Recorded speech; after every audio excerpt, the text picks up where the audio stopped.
Hey guys, what's up? Z here, and the thing that sets this health band apart is the keyword health. It's not just a fitness band, it's not only an exercise band, but it's also a health band. And the reason for that distinction is that this health band not only has the regular heart rate sensor, but it also has an electrocardiogram or ECG chip that helps people with heart conditions keep on top of their health. But is this feature enough to make this a good product? Let's find out.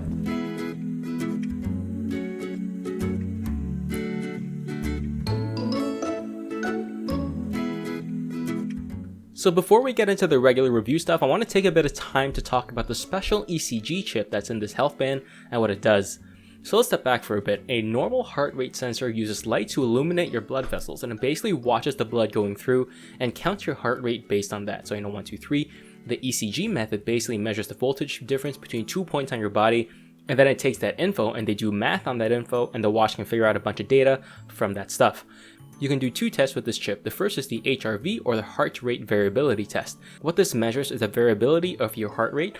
The second heart rate test is the Framingham risk score that was developed to figure out how likely you are to develop coronary heart disease within 10 years. But there are other uses for the ECG chip as well, especially for athletes who want to figure out how to improve their training. Again, I'm not an expert, so if I made any mistakes talking about the ECG and the PPG, which is the normal heart rate sensor, let me know in the comments below, and even if you have nothing to add, check the comments anyway, you might learn something new. Okay, so first up is the build quality, and it's fine. It's not amazing or anything, fairly comfortable. The rubber strap doesn't irritate my skin, and the health band is super light as well. I'm not really impressed with the build quality, but it's not horrible either. The band is also IP67 waterproof, but don't dunk it in water.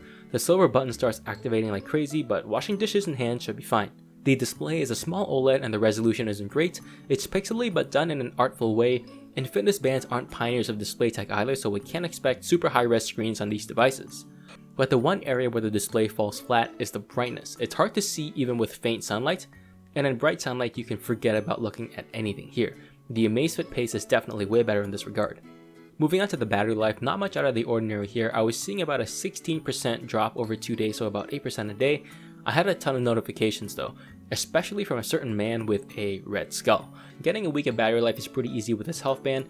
2 weeks is tough though. So moving on to the software, the app is actually unreasonably hard to get. You cannot find it in the Android or iOS app store. You need to go to a Chinese link to get it, and then you have to install it. I do have the link down below if you are looking for it.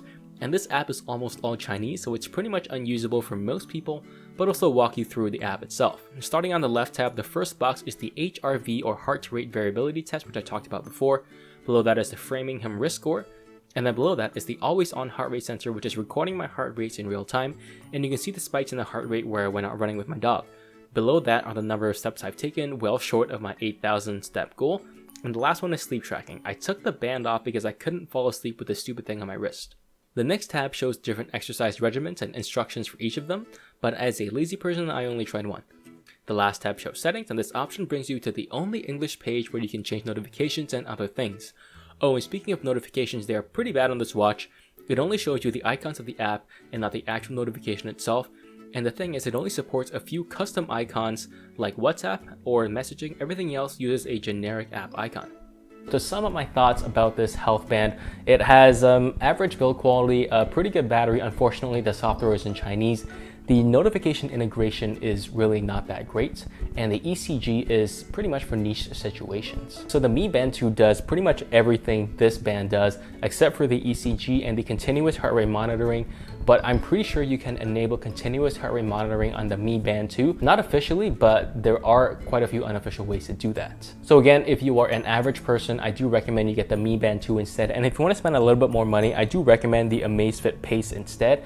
It is also higher end, and I have a review of this watch currently. You can check it out up here. So if you have a heart issue, and a broken heart is not a heart issue, then you might be able to check this out, but I do recommend you guys check with your doctor first, just to make sure that you're not buying something that you don't really need. Let me know what you think in the comments down below. Likes and subs would definitely be awesome. Thanks for watching, and I'll see you guys in the next one.